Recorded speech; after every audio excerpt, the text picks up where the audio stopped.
first thing I want to say in today's episode is thank you.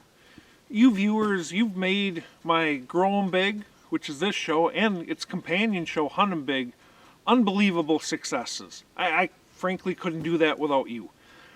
Next thing I want to address are the two comments that I'm getting for feedback the most. One, actually I should say three comments. The first is how you appreciate the show. Thank you. Thanks a ton. The second is that this isn't how I hunt. I can't manage deer. I just go out and I hunt deer on public ground, my uncle's farm, family friend's farm. You know what? So do I. I spend about 25% of each season hunting public ground, another 25% hunting small, typical farms that no management occurs on whatsoever. The other 50% are on utopian type settings like this that are managed very heavily. Now, on those utopian type settings, they don't have to be sprawling acres. Some of them are just 40, 80 acre pieces of ground. But if you manage them, you can make a big difference. Okay. What I'm getting at here is if you're one of those hunters, this show really isn't for you. This is Growing Big. It is 100% about deer management and habitat improvement. The other comment I get a lot is, geez, must be nice. If I had that kind of money, I'd go ahead and I'd be able to do that type of stuff too. You know what, guys? Please do not be that person. So many of the things that we're doing here don't cost you anything more than a handsaw, a hammer. Some cost a few fence post nails, chainsaw. Do not sit there and tell yourself that you can't afford to do this. You can. Pay attention. There's all sorts of stuff that we do that does not cost anything or very limited resources. One of the big things are planting scrape trees and hanging licking branches. No doubt. No doubt it helps when you can prime them with Wildlife Research Center's Golden Scrape. That I use that a lot to get the bucks going, but you know what? If you can't afford it, that's okay too. I'm going to be a little bit off color here. Pee in the darn thing yourself to start with. Just go ahead and pee in it or do nothing. If you get that licking branch in the right spot during the right time of year, those bucks, they almost cannot help but hit these scrapes. This show is all about doing what I do. Everything you see on Growing Big, virtually none of it's staged outside of me talking to you here. Frankly, I don't have time to stage things. What you're seeing is what I actually do to manage property. The good, the bad, the ugly, the warts and all. I don't have time to film cutaways and all this good stuff.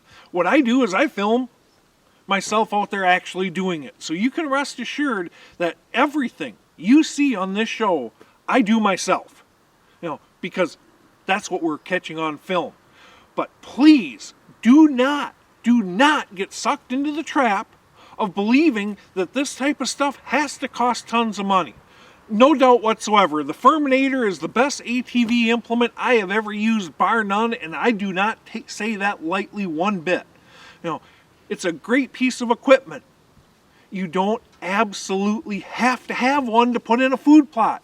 You don't absolutely have to have a tractor to put in a food plot.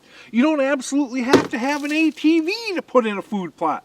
As a matter of fact, one of the next episodes you're going to see of Growing Big is actually a poor man's food plot, where all you do is you go in there, you spray it, you throw seeds on the ground, you walk away and pray for rain. Do not be one of these people that make excuses for why you don't do this stuff. If you want to do it, you figure out a way. Figure out a way to make it happen. Be ingenuitive. Use whatever resources you can get your hands on. The very first food plot I ever put in was with a garden tiller. I put in a half-acre food plot with a garden tiller. The point of this entire episode is be creative. Be creative. Find ways to do the improvements you want to do out there on whatever budget you have. If that's just with a chainsaw, a hammer, nails, and a shovel, you know what? You can put in food plots, you can hang licking branches, you can put in scrape trees. You can do all sorts of things in the deer woods to improve the habitat with very limited resources. Growing Big is brought to you by Wildlife Research Center, the gold standard. Reconics, see what you've been missing. Antler King, bigger bucks, healthier deer. Heater Bodysuit, you stay warm or your money back. Food Plots for Deer, planning your habitat improvements and improving your hunting. Furminator, the best food plot implement on earth. Remington, America's oldest gun maker. Nomad, I hunt, therefore I am. Do not be one of these people that make excuses for why you can't do things you want to. Instead, be creative. Habitat improvement does not have to cost a ton of money. No doubt the Furminator, Scrape Drippers, Wildlife Research Center's Golden Scrape, all these things are great. Having nice equipment is awesome, but you know what? I make a lot of improvements on a lot of land with very little budget. You can do it too.